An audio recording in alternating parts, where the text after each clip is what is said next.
Ooh. It's the sound of the police. Yeah. It's also the sound of our show. Oh, God, I just realized my microphone was not working right. Did I sound funny? I sound a little bit echoey, but I can hear you still. Does it sound better now?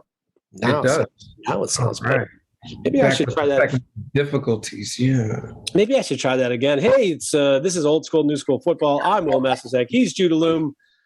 Now I have a microphone, which is a big advantage when you're recording a podcast. Not sure if you knew that.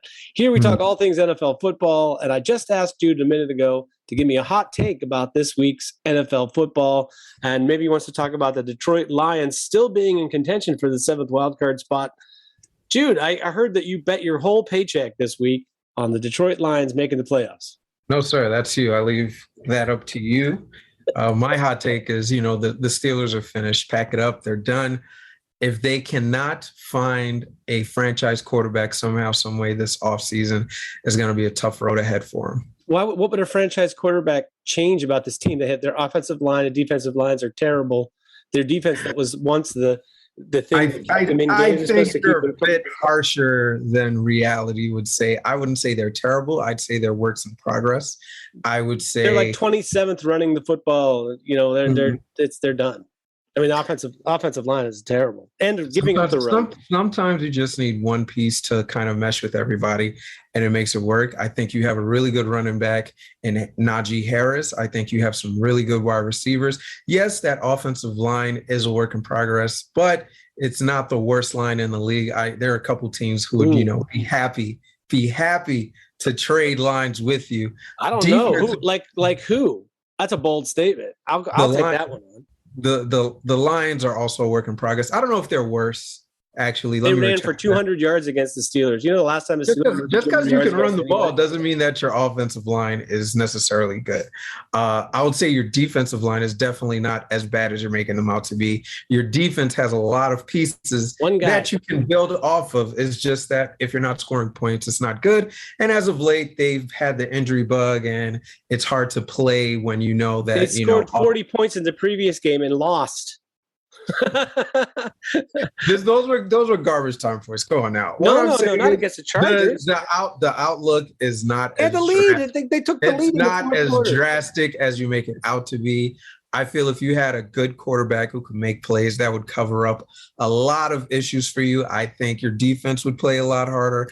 I think it would cover up some of that bad offense. Okay, well, we're going to have to agree to disagree, Jude. You sound like a guy that's never watched them play. Their defense right now is. I think if you had a young quarterback who could make plays for you and not just Ben Roethlisberger who's sitting back there like a sitting duck, I think, that changes a lot of things. If he could make running plays? I don't know. If he could use his leg and maybe get out of a sack or two, I think it changes a lot of things for you. Yeah, there's been no escape door. Like that thing that he used to be really good at was they would leave him a door to get out of the pocket, and he would get out of the pocket. But the tackles aren't. It's not like they're pushing the defensive ends around and leaving them an escape route. The tackles are just getting bowled over. I mean, they will be better. They're young, the offensive line, but right now, man, I'm not sure Aaron Rodgers or Russell Wilson this second on this team would make a huge difference. There's not when the defense is getting killed like this. But that's another story for another day. They were terrible. The Bengals, after getting blown out 2 games earlier, now blew the Steelers out. So go figure the AFC North. Who knows? Yeah. I mean, you see a game like that from the Bengals, though, and you think, wow, these guys might be something legit. But 2 weeks in a row. That consistency is just so hard for them to grasp. It's like literally next week, you'd go into a game next week and you're thinking, all right, let's get a repeat performance. But it could very well be a performance in which they give up the 40 points and they're getting blown out. The league doesn't work like that. It's like you have to it's like you start over every week in a way. Yeah. And yes, you have some confidence when you're winning or whatever, but I also think it's hard to be the team at the top and be consistently perform after that. I have a lot of respect for teams like New Orleans like the New England that was great for years, because it's not just that they're good. It's like everybody's shooting for them. You're getting the best out of everyone. No one's overlooking you on their schedule. So that's the thing for a team like Cincinnati to try to figure out how to now to be a winner and to be on top and to take those shots. So we'll see.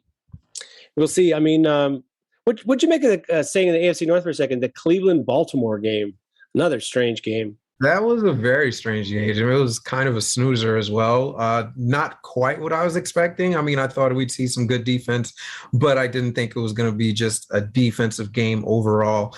Lamar being able to throw Four. four Four, interceptions, and should have been more. all in the second quarter, and yet somehow they still find a way to win. Part of me wants to say good teams find ways to win, but part of me just really shakes my head at that. That's not the type of football you want to be playing when you're looking to make a playoff run. Yes, they've got a nice little string of wins here, but I just can't see the Baltimore Ravens as a viable contender. I can't see them beating any of the cream of the crop teams once it comes playoff time. Yes, they're sitting there at 8-3. They're the number one seed right now, as a matter of fact, but I'm just not buying them. I'm just hoping they figure something out, because offensively, Lamar sometimes looks really good, but sometimes he looks really bad.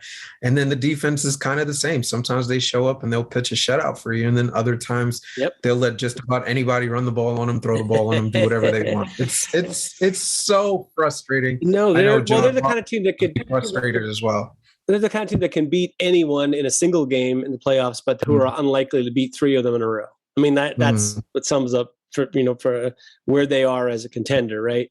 But on the other hand, I sort of feel like it'll be a war of attrition in the AFC, because I'm not sure any team is a team that you look at right now is like, I can beat three really good teams in a row or four really good teams in a row. That seems pretty unlikely for anyone in the AFC.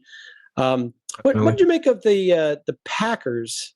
They're in their game this week. I don't know. Like they played the Rams. Like the Rams appear to be sort of done. Like, I don't know. A month and a half ago, we were talking about the Rams being the best team. No, they look. I mean, they just like. I don't know. I'm not sure that that's a team that I can see. Going to Green Bay or going to Tampa Bay and winning a game in the playoffs, which it looks like they're going to have to do at this point. What'd you make of that Rams-Packers game? That's a tough one for the Rams. I mean, literally a month ago, this was a team a lot of people had as contenders, myself included.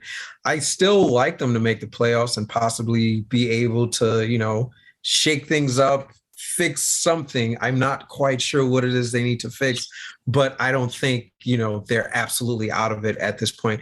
A 3-game losing streak right now is kind of terrible. You definitely don't want that. It's not the end of the season, so they have time to fix it. They have time to catch fire heading into the postseason. But I mean, I don't know what it is. Offensively, Matthew Stafford doesn't look like the same guy the first 2 months of the year. The running game doesn't look quite as good at all. They're getting Sony Michel more acclimated, but that 1-2 punch of him and Darrell Henderson is just not as effective as they would like to be. And it's still early. The jury is still out on what that Odell Beckham move is looking like. But what I really am focused on for them is the defense. I mean, this is supposed to be a top 5 defense. They're star-studded. They went out, they traded a bunch of picks, a bunch of pieces to get the best corner. They paid Aaron Donald. They went out and got Von Miller. Von Miller, it's kind of like a lost man out there. I haven't heard his name at all. He's got some tackles, but I haven't really seen somebody predicted that might have happened. Anyway, yeah. Listen, man. It's you hear Von Miller going to a defense where he's not going to be the focal point, and you just think, hey, I like him one-on-one with a lot of tackles in this league. But none of it is coming to fruition. They've got good players; they can make some good plays, but they're just not stringing together good play consistently in any particular game. At least not in the last 3 games where they've taken L's. No, I mean. I don't know. I think the Tampa Bay Buccaneers of last year, the only team I can think of in maybe 20 or 30 years who ever put together we're going to bring in this guy, like put together an all-star team that actually won. Like every year there's some team that's like, oh my God, the Browns brought Odell Beckham in, and the Philly that one year was like stockpiling guys. And Vic and all these other guys. Yeah. Yeah, exactly. So I feel like it's, not necessarily the best way to build a winner. Happens, like you could be competitive with that, but yeah, I think for some reason that's hard on a team just to, have too many new faces to kind of put in, even when they're good players. But I also think there's a reason that teams let Von Miller walk out the door, that let Odell Beckham walk out the door. Maybe not Jalen Ramsey. That was a bit more of a deal where it was like, they just needed to get something in return for him to rebuild. But yeah, I don't know. I mean, I've always been skeptical kind of what the Rams are, because, they're flashy and it's easy to see like what they're good at. And Aaron Donald's amazing. But yeah, their results are not necessarily as elite as you would think based on what their talent level is. The first 8 games of the season, it looked like a winner. 7-1. Yeah. The one loss was not a terrible loss by any means. It was a game they were in till the end. And then it's just all of a sudden, you just lose 3 in a row and you're kind of an afterthought. That could work to their favor, where it's like now everybody's saying, yeah, we're not taking these guys serious, and they can beat up on a couple guys. I think it's really going to be a big game for them when they go up against Arizona. Arizona team kind of in a much different direction. They look poised to make a significant run. Yeah. If they find a way to keep themselves in that game, possibly come out with a victory, then I think they put themselves right back in that upper tier of teams that, have a real shot at the championship. But they definitely can't just string on any more losses to this string of losses that they already have right now. I think there are just fewer good teams. I mean, like the balance of power in the NFC, there's some really good teams at the top, but you don't have to fight your way through 3 rounds of playoffs, in a big hardy division battle. Like, I feel like the teams, you have a better shot in the NFC just because you only have to beat two really good teams maybe on your path. So I don't know. I just feel like there's a big team drop off after the first 2 or 3 teams. Because that, like Dallas, compared to playing at Green Bay or playing at the Bucks or even at the Cardinals. Yeah, that's what I'm saying. That would be the 3 teams I think are sort of like the top of the league, and then it's a pretty far drop from there down to the next team. Those teams at the next level can beat somebody and can make the playoffs or whatever. But yeah, I think if you're one of those top 3 teams, you're feeling pretty good about your chances of making it to the Super Bowl. Let's stick with the Bucks. How did you feel about the Bucks in that Colts game? That was a pretty good one. Yeah, I think it's the Colts. It's a perfect example of what I feel like is, at least in the last 5 years of NFL football, that you just can't run to win. You can run to score. You can run the football effectively and put up points. I mean, that's great, but most teams run effectively between the 20s, and then they got to do something a little bit more to put up points. And I was thinking this, like, Jonathan Taylor's on this long streak of putting up a lot of 100-yard games, and the Colts are like 500 in the games where he has 100 yards. So it's more than that necessary, especially when a team like Tampa Bay is like, well, we're going to let you run the ball a little bit, but you have to do, we're going to make you beat us with some other stuff. And that's kind of how I feel like it's the Colts don't have enough other stuff to beat you on a consistent basis. But Jonathan Taylor's great. Like, would I love to have him on my team? Yes. But in the NFL, I feel like that guy's got to be a closer, not your main weapon.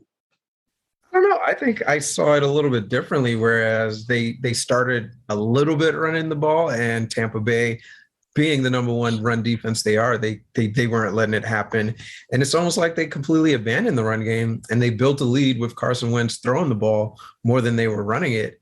And then it's just weird because they did take their foot off the gas, and it's like they said, all right, let's run the ball a little bit more now that we have a decent lead. And now that we're running the ball, and they started running it effectively with Jonathan Taylor, yet somehow they still come away with the loss. Your take is closer to the truth, especially about the beginning of the game. But I guess my point was, if you can't score while running, well, okay, we're going to take our foot off the gas, quote unquote. But if you can't keep scoring while you're running the ball more, then running the ball more is a bad option in the NFL. It's too easy to catch up. I mean, they did score with Jonathan Taylor running the ball to tie the game up late.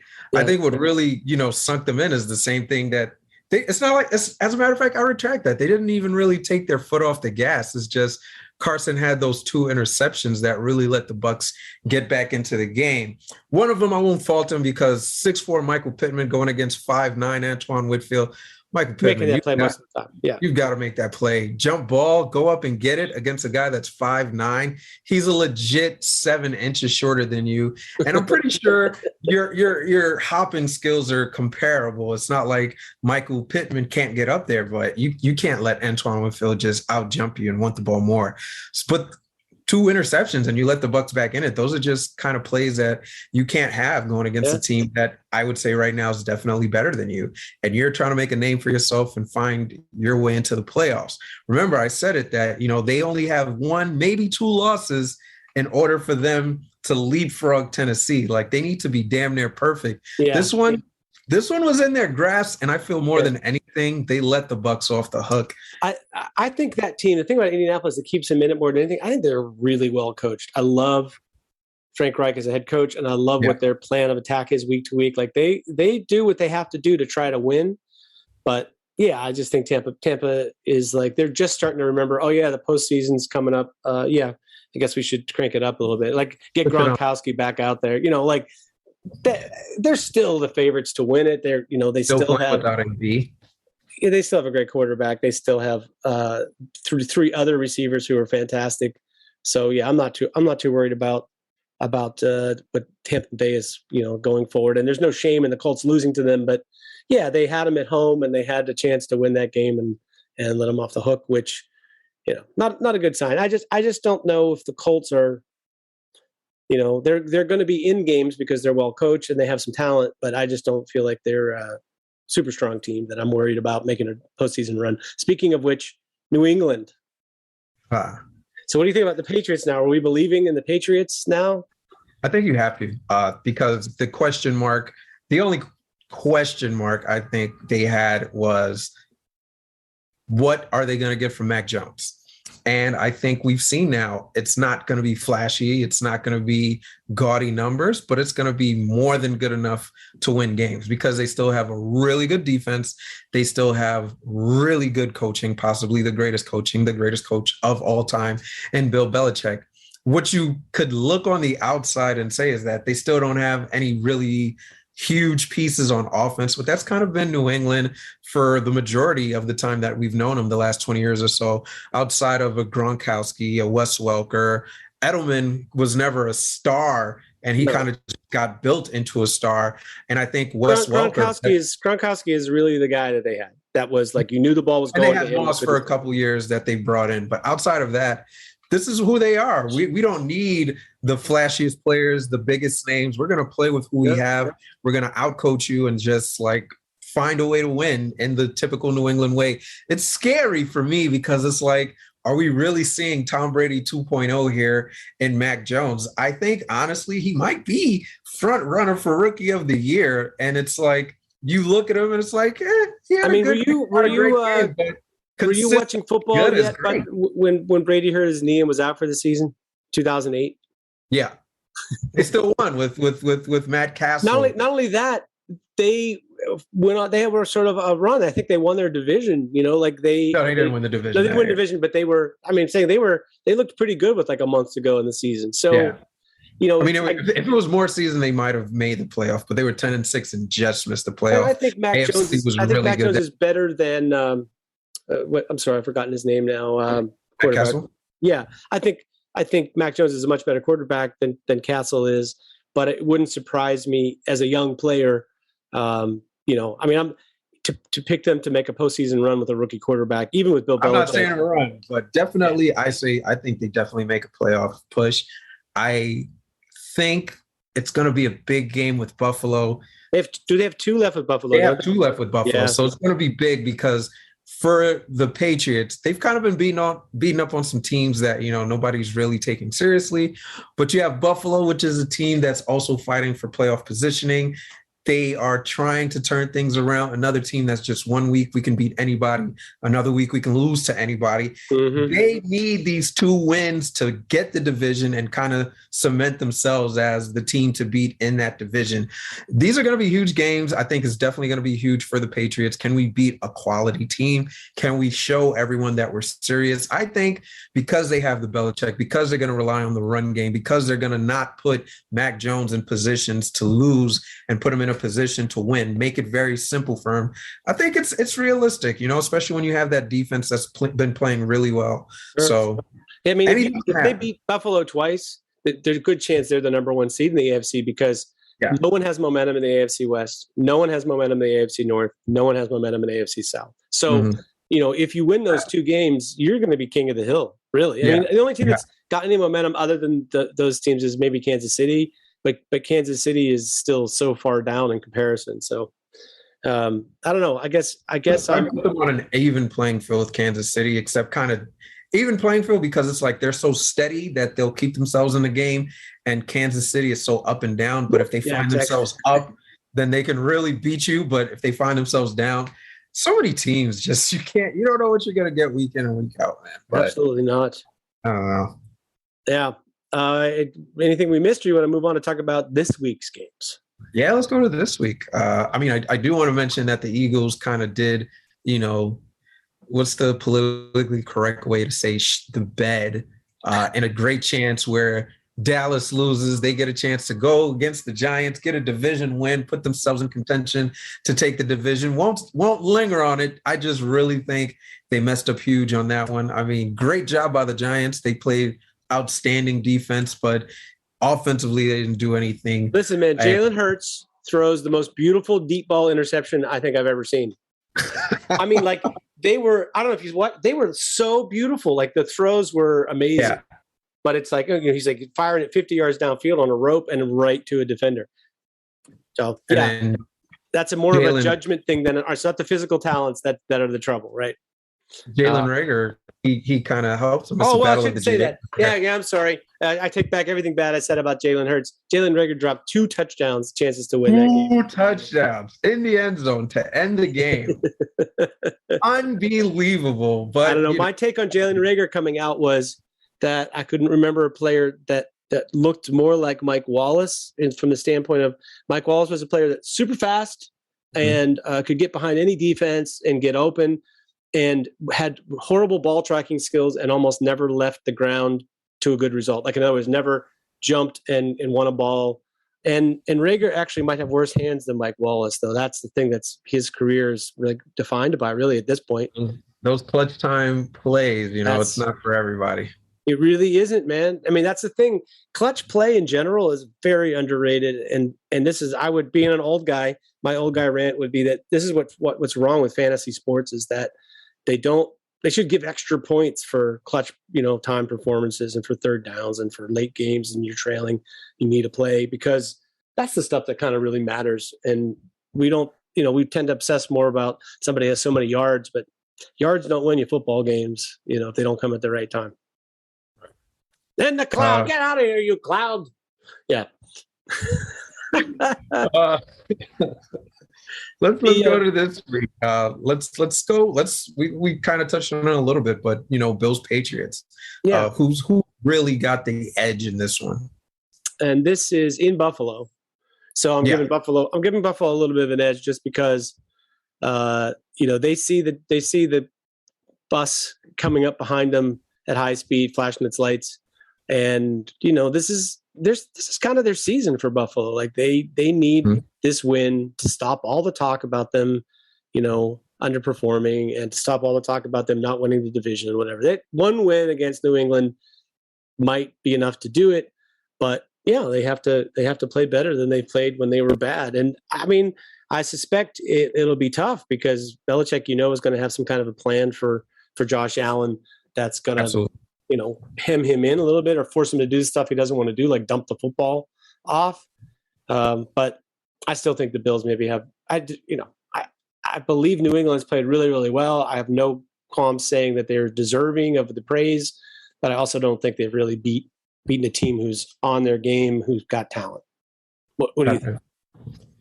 I mean, I'm with you there. Just again, they've beat some teams, but it's not the quality of teams that'll make you say, wow, these guys are really good. I mean, their run against the Jets, against the Panthers, against the Falcons. And then I guess their best wins are against the Browns and against the Chargers. I mean, they did beat the Titans, but the Titans are so decimated by injury right now. Beat the Titans without AJ Green, without Julio Jones, without Derrick Henry, of course. And it's just like, yeah, you're supposed to win those games, but it's also like, you know, it was easy for you to win those games. I'm not saying that they're not capable, but it's just that I want to see them do it against a really good opponent.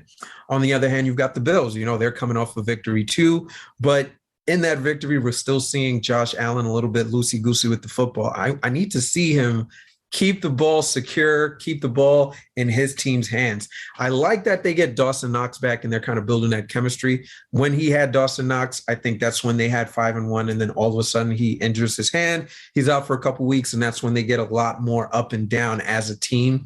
I'm hoping that, you know, his return, so far it's kind of been, well, you know, this game, 2 touchdowns on like 2 catches. I mean, you love that every catch for a touchdown. You can't ask for more. So hopefully they just build on that, because really I feel like he's the security blanket for him and provides that other target that he can really trust and rely on outside of Stephon Diggs. And I like that they've got Matt Breida, who's kind of like a shot of energy into that running offense. You know, a lot of times, a lot of games, it's really been Josh Allen as their leading rusher, and Devin Singletary, I don't know that they truly believe in him. Zach Moss, they are also not fully committed to him as well. But as a trio, at least you got more guys, and you're really just playing, you know, who can get hot, and all of them are kind of competing with each other. You know, maybe the competition brings out the best football in all 3 of these running backs. And at the very least, you're not saying, all right, Josh Allen, go out there and force things to happen, throw the ball 40 times. You're kind of a little bit more balanced. And, you know, I'm just hoping that it can work for them and they can be that complete football team we saw for the first 6 weeks out of the season, and, you know, make it a good game against New England. Show that it's your division. Beat Belichick. He's been doing it to you for so many years. You got to want a little bit of revenge, man. Keep him on the cellar of the division. Let's put it this way. You don't want to, if you're the Bills, you don't want to be in a position where you're going to have to go to New England later, desperate to win a game at New England. That's just much different circumstances. Bad formula. How about your Los Angeles Chargers traveling to Cincinnati, the team that apparently now is only winning by triple touchdowns? Chargers, after barely hanging on to beat the Pittsburgh Steelers last minute, and then blowing out or getting blown out the following week, more or less. But how do you see this shaping up? Oh, the Chargers. You see, fortunately for them, it's the Bengals that they're playing this week. So that could be a good thing or a bad thing. Both of these teams, a lot of teams, you know, I'm going to be good this week, I'm going to be bad next week. The Bengals and the Chargers are kind of on this way, but I'm not certain that the Chargers are so much on this. The Chargers might be another team that kind of just beat up on sucky teams as well. And trick people like me into thinking that they can possibly be a good team. Well, when you have a good quarterback, everybody believes your team is good. You know, that's basically how it works. But that's the thing, too. Justin Herbert, he's had some up and down play as well, just like throwing these unruly interceptions. And it's just like, you know, play for the next down. You don't need to play hero ball and sling it downfield every time you get the chance to. You know, if you see a guy open for the 5 yard, take the 5 yards. Don't force it downfield. I know you've got Keenan Allen. I know you've got Mike Williams, and those guys are absolutely great receivers. But if you see 2 and 3 guys covering them and great coverage, sometimes you don't take the risk. It sounds weird to say, because it's also what makes a good quarterback, being able to make those throws, but completing those throws is what separates the great quarterbacks from everybody else. And he just hasn't been completing those passes, you know? And you've got Austin Eckler playing great as well. Your defense sometimes is, you know, going to be there for you, sometimes isn't going to be there for you. So it's kind of like you're in a situation where you can't take all the risks that you're taking. The Bengals, I really want to go in on the Bengals, man, because when they look good, they look good. You have, I mean, I said it last week, Joe Mixon, one of the more underrated running backs. He's having a hell of a season, 160 plus yards. And they took their foot off the gas in the second half with him, but he had 100 plus yards in the first half against your Pittsburgh Steelers. And he just looked good. Of course, Receivers, they have three of them that are really good. Tyler Boyd is kind of the odd man out, but whenever his number is called, he's able to make a play. Of course, you know about Jamar Chase. And last week, Jamar Chase has cooled off quite a bit. The last 3 or 4 games, really good. You know, it looks like they're spreading the ball more. Right. And, which is good. That's like, a good thing. Yeah, that's a good thing. Like T. Higgins last week, he was the guy. And then I think it was 3 weeks ago, it was the tight end CJ Uzoma. Yeah, CJ Uzoma, who was, the favorite that day. But basically, it's good. You want some parity in your offense. If you want to focus on this guy, that's okay, because we have a slew of other options. I think that's what makes New England great for all these years, is that they most of the time have so many different guys that you can't necessarily say, we're going to take away this one guy. You know? Yeah, they're more than happy if that's what you want to focus on. Like, okay, you want to shut down this guy? No problem. We'll just go elsewhere. They're happy to do it. And, I think I like that for Cincinnati. You can't lock in on any one player for them. I just need them consistency. Consistency is the key word for this week. Consistency. Just too many teams we need to see it out of. We can't have it where every week it's going to be this mixed bag of results from you, So it's that following up the dominating emotional home win in division against the team that has had your number for years and years and years. Following that up with another big game against a good team is that'll be the test for them. I personally think Cincinnati will win this game. It's hard for me to pick against them after watching them, just because it feels like they have a good. I like their plan. I like what they're trying to do on both offense and defense, and. Since the Browns debacle where they got blown out, they played 2 games of more or less perfect football. So hard to pick against them. Honestly, I'm just buying what Cincinnati is selling way more than I'm buying what the Chargers are selling. I mean, the Chargers certainly have the pieces, but I guess it's just really tough for that first-year coach to figure out how to get the most out of his roster, because we haven't seen it yet. We've seen them in close games with teams they shouldn't be in, even their wins. Even though they've got 5 wins on the season, I don't think any of them were in dominant fashion. So I just like Cincinnati more to really cement themselves as a good team.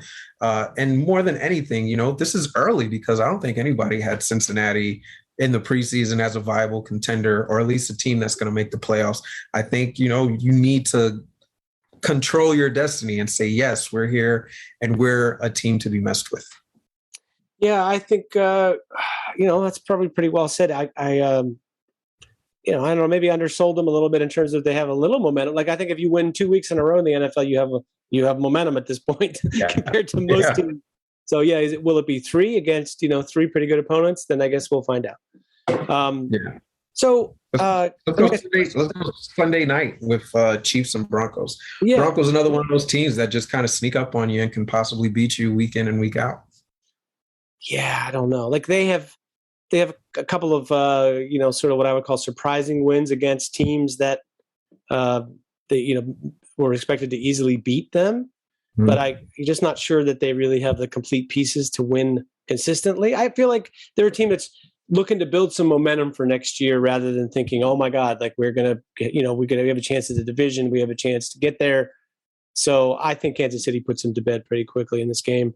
I'm not saying that Kansas City's all their problems are done, but moving Chris Jones to the inside makes a huge difference for them. On defense, it seems defense looks so different. It's like it sort of corrected some of what was hard for them to deal with this year, and their offense is like capable of blowing a tire or not doing something right, but getting penalties or whatever. But they're basically I think Denver will have problems scoring enough to win this game, even against the Chiefs defense, because all it takes is you play a little bit better on defense, and you can't just be rolled over. Then your offense suddenly looks amazing. I mean, that's how that goes, kind of weirdly enough. And it's sort of like you said before, like you have some offense and you make some plays, your defense looks better too. So it's all related. It's all related. And so it all plays well into each other. Keep your defense fresh, and your defense will play for you. They'll ball out for you. Yeah. Keep your defense on the field all game. Eventually, they're going to be like, "All right, I'm tired. Sorry." I do think you get to this time of the season, and when your team doesn't really believe it has a chance to win the Super Bowl, then all the problems start to come out. Everybody starts bitching about something. Taking off. A lot more, I don't want to make this tackle against this guy who might hurt me. You see a lot more of that, but if you're the Broncos, you're sitting at 6-5. Nobody's running away with the division. You're one game back from Kansas City. I don't think that's what their mindset is right now. Offensively, they do have their issues. Last week it looked good. Week before it didn't look so good. But defensively, every week they show up and play. And that's where I think they give themselves a chance to beat the Chiefs. Mm-hmm. The Chiefs, I guess, are one of the hottest teams in football, riding a 4-game winning streak. Yeah. But still, it's not a convincing 4 games. It's not the Chiefs years past where it's like, we're going to blow everybody out and just have fun doing it and throw 70 and 80-yard bombs to Tyreek Hill and call it a day. They're finding ways to win. This is a new way that they're going about winning. It's a small sample size, but since he's been back from his injury, Clyde Edwards-Helaire in that one game did look really, really good. So, it looks like they've got their run game going. It looks like they're going to be using that a lot more, and they're going to be building some play action off of that.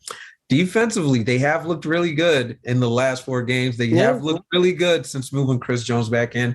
Melvin Ingram might be the best acquisition that they've made in some time because, he also contributes to what the change is happening on that defense. But I do think this is a game that might be a lot closer than a lot of people would expect, just because Denver is going to give them their best shot. And if you're Vic Fangio, you're kind of on the hot seat. This is your best season, and you're got just no quarterback. I mean, they're playing Tyrod Taylor, quote at quarterback right now. In other words, by that I mean Bridgewater at quarterback. I know, but by that I mean they have a guy who can keep them in games and once in a while pull out a game for you, but is just going to be good enough for you to be about 500. I think Bridgewater is a little bit better than that. Just from the standpoint of he's very accurate when they do throw downfield. It's usually a completion, and they have a trio of receivers that I think is silently really, really good. Yeah. So it's not like they're just a terribly bad offensive team. No, they're not bad. He's just kind of average. I mean, I feel like they're a team. Now, where you started the show, they're a team that if you brought in, they have maybe the ammunition to go and get a Russ Wilson or maybe even an Aaron Rodgers. I think you bring a guy like that to they're instantly a contender in the AFC. Absolutely. They have a good enough team around them. They're not in a total rebuild kind of situation. So that would be an excellent situation for a quarterback change. I'm not sure there's a quarterback they're going to draft maybe that gets them there, but who knows? Hey, question for you. Who do you think are the 3 wild card teams in the NFC at the end of the year? So right now, division winners look like Dallas, Green Bay, Arizona, and Tampa Bay. So out of those other teams, 2-part question. Who do you think will be the wild cards, and do you think any of them are going anywhere? So that eligible teams. The wild cards for the last few seasons have usually been Seattle and Minnesota, and then just a third team that kind of rotates who it is. Sometimes it's Philly, sometimes it's the Saints, but for the most part, it's been Minnesota and Seattle. Seattle, I don't know, they're just not good. The first time that they will not have a winning record in the last 10 years, the first time Russell Wilson's not going to have a winning record, and their best shot right now is going 500. Well, no. They're not going to go 500. It's a 17-game season this season. That's right. Hard to go 500 unless you're the Steelers. Okay, so maybe I got ahead of myself. They can still finish with the winning record, but I think everyone just knows that it's highly unlikely. They're going to reel off 6 wins in a row. If they do, then absolutely put them in one of those wild cards. But I think that's not it. So that means we're going to have. Let me put it this way. I'll name the contenders for the wild cards. Ready? Philly. You can just say yes or no. It's Philly, New Orleans. It's hard to say yes or no on a lot of these teams because really it's like a carousel of this week we're going to be good, next week we're going to be bad. I think what we know for sure is Cardinals, Packers, Buccaneers, and I'll go ahead and say for sure Rams will get in there. So they're one. That's one of the wild card teams. Washington is a sneaky team that's all of a sudden playing some really good ball. Are they like 5-7? Where are they now? 5-6? Yeah. 5-6. Yes. We got Logan Thomas back. They're getting Curtis Samuel back. And both of them made that offense look a lot better in that Monday night game. Even though it wasn't a high scoring game, it just looks better where they're not trying to force every throw to Scary Terry. So Washington is a team that you could watch. Philly, again, I say kind of the bed because they had a chance to really help their playoff standing against a lowly Giants team, and they just weren't able to do it. So I think because it's 7 teams, maybe they can still find a way to find their way to the playoffs. And also, it's just not that many teams in the NFC that, can really compete for a playoff spot right now. So it's going to be Washington. It's going to be the Eagles that are in contention. I'm not saying these are for sure. Minnesota. It's going to be the Rams. I think the Rams for sure are going to get in, and it's going to be the Vikings. So 3 out of these 4 teams. NFC South, I don't believe the Falcons one bit. I don't believe the Saints one bit. Even with Kamara, that's a team that, isn't quite sure what they want to do. And I'm definitely not buying what Trevor Siemian is doing at quarterback for them. So I'm sorry. I can't put them in there, even though I really respect Sean Payton as a coach and their defense is really good. I just can't buy them because offensively, they just can't really do anything at this point. So I think it's between those 4 teams. 3 teams really fighting for 2 spots because, again, the Rams are definitely going to get a spot. So Eagles, I don't know how many more times you can shoot yourself in the foot. Washington, you're hot right now. Keep it going. You'll find yourself definitely in there. Minnesota Vikings, you guys play a dangerous brand of football where every week we're going to wait till the last possession to see what's going to happen. Keep everyone on the edge of their seats. No, we do not want to blow anybody out and have you leave at halftime or anything like that. We want you there for the whole 60 minutes. It's a plan because they make money from the concession sales and they keep people in it. Yeah. It could be even more of a full plan because it's like, hey, when all these other games are over because they ran the clock out so quickly, they'll come to us. Yeah. So now we get more national TV time, extra exposure. Yeah, totally. Yeah. They're playing a smart brand of football. Excuse me. Apologies. I'm thinking too small here. Like, who cares about wins and losses when you can get more TV time? Yeah, I think there are some teams in the league that do operate a little bit like that for sure. Who cares about wins and losses? As long as we don't look bad, we're happy. Yeah, that's the coach kicking a field goal down 27-0. That's just like, no. Peace. No, bad idea. All right. Any more? Or was that it? I mean, it's the last week of the bye. So we'll have more games to talk about next week. But yeah, it feels like the things are sort of, the ideas are coalescing for the course of the NFL season. So I'm not sure how much there is to talk about. Yeah, I think that's it, really. Ordinarily, it's a shame. We had Ravens Steelers to talk about this week for the first time this season. This is the latest they've ever played their first game of the season against each other. And even if you could sort of envision a scenario where the Steelers sort of were embarrassed last week, so they come around and get it together, which you might be able to. TJ Watt's missing this game. The defense, I think in the last 2 or 3 seasons when TJ Watt hasn't played, has put up some of the most embarrassing defensive performances in Steelers history. So I feel like that is a bad omen for this week's game. What's crazy? It's like this game here where it's just like, I don't really give the Steelers a chance. They'll just find a way to come away with the victory. It's impossible. Although, like I said, if TJ Watt were playing, I'd feel a little better. This is a team, by the way, that for pennies gave away their backup edge rusher to Kansas City, who's now starting for them. And at the time, everyone was like, that's okay. I know he was unhappy, but just play him more because you need him going down the stretch. In 3 weeks, you're totally going to need him. And then Watt missed a game for, COVID and then injury and, or for injury and now COVID. It's like, it would have been kind of nice to have Mel Ingram in the fold. What are you going to do? At this point, Mel Gibson wouldn't help them act their way out of this jam. Speaking of Mel Gibson, bearded one, but I think you're less of a bigot, so I'll give you the last word, Jude. My last word, I was gonna say, I just building off of this thought that I was just having. I was hoping you didn't ask that same question for the AFC because it's literally just too many teams. Jumble, man. It could be anybody. Yeah, you could literally say the entire AFC West, the entire AFC North, and then Titans and Colts, Patriots, Bills. Even the Dolphins are still in the running for it. The Steelers got embarrassed 3 weeks in a row, basically. They've had guys missing or whatever. It doesn't matter. They got embarrassed 3 weeks in a row.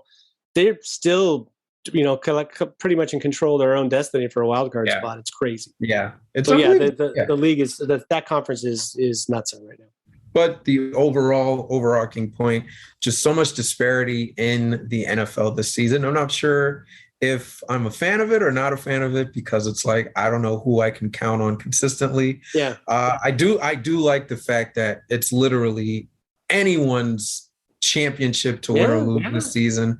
I don't think even the Buccaneers, you can say they're definitely going to be back in it. Literally anyone can win a championship at this point. So I'm a fan of that. Yeah. I think every sport needs its Tiger Woods. It works better when you have the evil empire, the New England Patriots. The person you can hate or the person you can either cheer for. That's right. I think, but that you can count on every week to either win or put on a good show for you.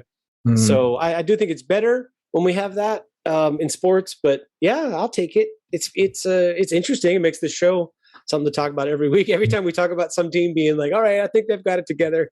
I've given up on that one. Yeah. I'm not claiming anyone as my champion at this point. Well, we'll see. Arizona's about to come back online. We'll see what happens with them when they come back. Anyway, he's Jude Allume. He's the with 2 E's, THEE, Mr. Allume on Twitter. And I'm Will Masisak, a.k.a. Accidental Zen on Twitter. And you can catch us on our Old School New School football page or OSNSFB on Twitter.